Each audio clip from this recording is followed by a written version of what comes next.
Fritz Nelson here at Mobile World Congress, and we're in one of the many cocoons outside of some of the big halls. This is the Bright Star Solution Center, I guess, and I'm here with Kim Titus, who's the head of communications for NQ Mobile. Now, one of the big things about mobile is security, and most importantly as well, the security of your data and your applications, and NQ has some technology that helps with that. Do you want to explain what it is you do? Sure, Fritz. We are the largest provider of mobile security and privacy in the world. We have over 122 million registered users around the world, which gives us a tremendous base from which to be able to detect malware. We detect it three ways: through the cloud, through our users. We have a team of engineers that are always scouring for malware and malicious software, and then we have automated web crawlers as well that are out there looking for the malware. We've looked at over 1 billion websites, over 1 million apps to find out where the malware is and what it is. Now, what platforms, and is it in the app stores or app marketplaces themselves that you're looking, or just anywhere? We're looking basically anywhere, because remember, we're a worldwide organization, whereas in the U.S. we typically think of the curated stores like Amazon or Google, the Google Android market, where there are some safeguards already in place. In the rest of the world, there are many very large third-party application stores, and those are where we're really finding the issues. So we're looking everywhere. So is the idea here to kind of create a list that people can almost use as a whitelist, corporations, especially for their end users, like whitelist these applications, and obviously not these others? Certainly. So what you're going to see when you first load up the app is this screen. This is our home screen, and the first thing you're going to want to do is to do a fast scan so that you're seeing that your phone is safe when you first started up with us. But you see what's happening here is we have a cloud and a client-based search. So it's going out to the cloud to see what new threats are out there that have been reported. So we're actually able to find new threats in real time. So maybe the app was fine when it was downloaded, but somebody found some exploit in it later. That's right. You know, one of the common things is that once you've downloaded it, then someone can come along with an upgrade offer and hide the malicious code in that upgrade. So you still think you've got the same app, but it's actually sitting there doing bad things like sending out premium SMSs or gathering your information and sending it out someplace. Now that scan that you did, that's only on the startup. It's not on like a power up situation, not on a. So that gets you started. It's scanning all the time in the background, and so it would pop up. In fact. So it says 213 items. It took about 18 seconds. Right. So it's very fast, and it's very friendly on the system. This is a solution that was built from the ground up for mobile. So it's not like taking the heavy architecture of a PC solution and trying to put it on the mobile frame. This was designed specifically for mobile. So that was the antivirus, the anti-malware scanning. And so that's happening in the background, real time, all the time. And one of the other things that we found is very important, particularly in the U.S., is privacy.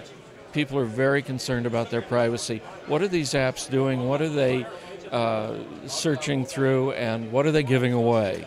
So we have a way through our privacy advisor, is a way for consumers to get that understanding and empower them, so that if you can see here, these are the ones that are tracking my location, and some are obvious that you would want tracking your location, like your Maps app, but there are some others like games and whatnot that, okay, maybe you decide I don't want that app tracking my location. It's more, my privacy is more important to me than having that app. So for the location though, can't you in the Android settings you can see that and turn that off on a per application basis? Yes, you could. Also do it that way. But let's see, we've got this one that has, all these 9 have access to my contacts. Again, some of them you might decide that, well, I really don't want that happening.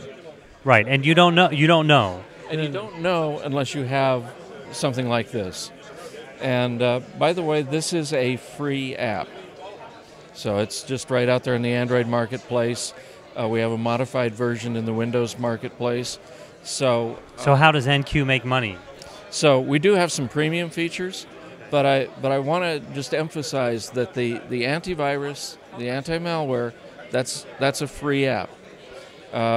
What takes us into the premium is where we do make our money, and that's one of the changes that you get with the premium account is automatic updates to the database, the virus database.